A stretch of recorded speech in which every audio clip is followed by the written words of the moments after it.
Salut les gens, comme vous avez pu le voir, aujourd'hui vidéo sur les chats.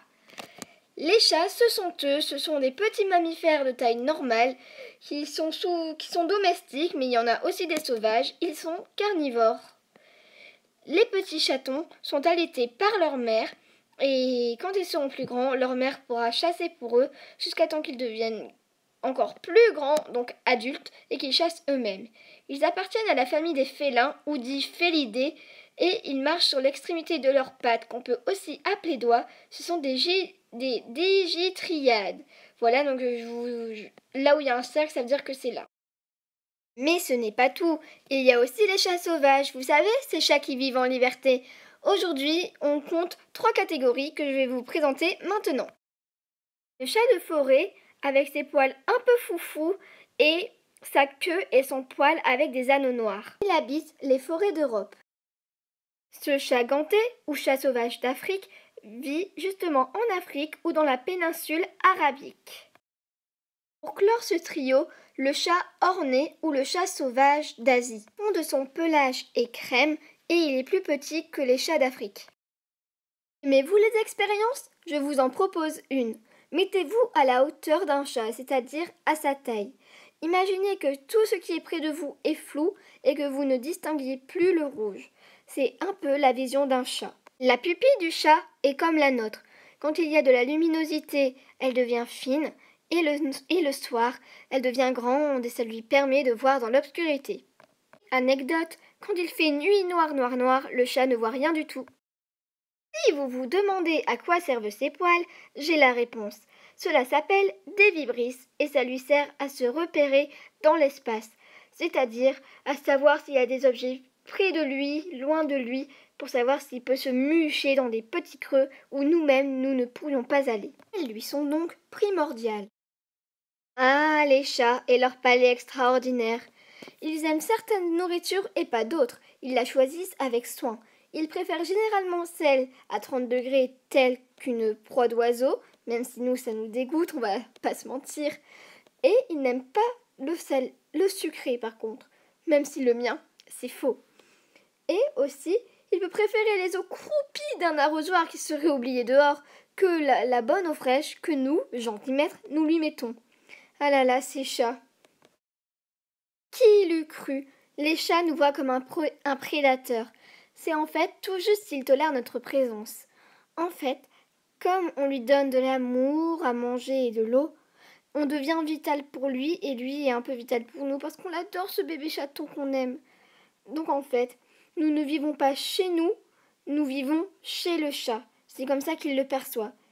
Et c'est d'ailleurs pour ça qu'il met partout autour de lui des petites phéromones qui sont propres à lui. Donc là, pareil, je ferai une vidéo aussi plus tard sur ça, donc les comportements, etc.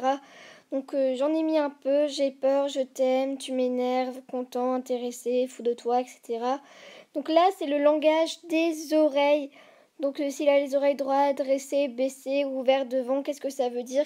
Donc pareil, je vous expliquerai tout ça en plus dans une vidéo, mais comme ça, vous le savez aussi maintenant, donc c'est bien aussi.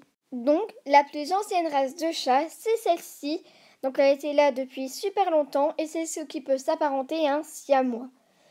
Ici, vous pouvez voir une photo d'un chat, d'un mélange de races qui se fait beaucoup aujourd'hui car maintenant on apprécie les chats. Donc, du coup, on fait des mélanges et tout. Donc, c'est un persan color point, c'est-à-dire un persan avec plusieurs couleurs.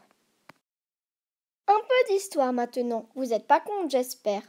En Égypte, il y a beaucoup d'années de cela, on vénérait la déesse chatte qui s'appelait Batset. Les Égyptiens portaient des amulettes pour avoir de la chance, et quand les chats étaient morts, ils étaient dignes d'avoir des tombeaux comme des rois. Enfin, les chats étaient vénérés. D'ailleurs, c'était en Égypte que, normalement, si je me souviens bien, des Romains ont pris des chats pour faire du trafic de chats. Et oui, ça vient de là. Et les pauvres petits choux, au Moyen-Âge, n'avaient plus leur place. Ils étaient apparentés aux sorcières qui se changeaient en chats. Et d'ailleurs, c'est à cause d'elles qu'on dit que les chats noirs ont mauvaise réputation et qu'ils ont 9 vies. Parce que les sorcières, elles sortaient la nuit, donc les chats paraissaient noirs. et on disait que durant leur vie, les sorcières pouvaient le faire, mais que 9 fois. Sinon, j'avoue, la sorcière que là j'ai mise, c'est peut-être pas la plus représentative. Normalement, au Moyen-Âge, leur critère était qu'elle savait bien manier l'art des potions avec les plantes et qu'elle soit assez jolie, je pense. Être apparentée aux sorcières, c'est une chose, mais l'Église a son affaire là-dedans. L'Église a fait brûler beaucoup de chats. Et les nobles, eux, ils ont fait des concerts de chats. Ils enfermaient ces petits chats dans une cage. Et en fait, à la place des notes qui sortaient, ils sortaient des miaulements de chats, car il leur tombait sur la queue une petite pique qui les faisait hurler de mal. Il faudra attendre la Renaissance, voire même un petit peu après, pour que les bourgeoises françaises acceptent les beaux gros chats blancs qui viennent d'Asie, qui sont les Persans et les Maine Coon. J'estime que ce sont ceux-là, mais ils étaient très prisés et c'est pour ça qu'on peut retrouver plein de peintures bucoliques avec le maître et le chat. Quant à aujourd'hui, beaucoup adorent les chats avec leurs petits ronrons. Ça s'appelle la ronron thérapie, je vous expliquerai ça aussi dans une autre vidéo. Je sais, ça fait beaucoup d'autres vidéos. Et sinon, ils sont détestés par certaines personnes parce qu'ils n'aiment pas tout simplement les chats ou qui pensent qu'ils veulent contrôler le monde avec des yeux laser rouges. Mais jusqu'à présent, j'ai envie de leur dire qu'ils ne l'ont pas encore fait. Mais reste à voir. Et maintenant, mon cher monde fun, quelques expressions avec le mot chat. La nuit, tous les chats sont gris, avoir un chat dans la gorge, donner sa langue au chat, il ne faut pas réveiller un chat qui dort, il n'y a pas un chat, une vie de chat, il n'y a pas de quoi fouetter un chat, appeler un chat, et enfin, les chiens ne font pas des chats. En anglais, il y a It's raining cats and dogs qui se traduit par Il pleut des cordes. Pourquoi des chats, pourquoi des chiens et pourquoi des cordes? I don't know, ce n'est pas grave. Donc pareil, en allemand, ils ont une expression avec chat. Et d'ailleurs, nous aussi, ça fait avec chat. Je vous la fais écouter parce que j'ai un accent terriblement horrible en allemand. Macht eine Katzentoilette. Ce qui veut dire faire une toilette de chat.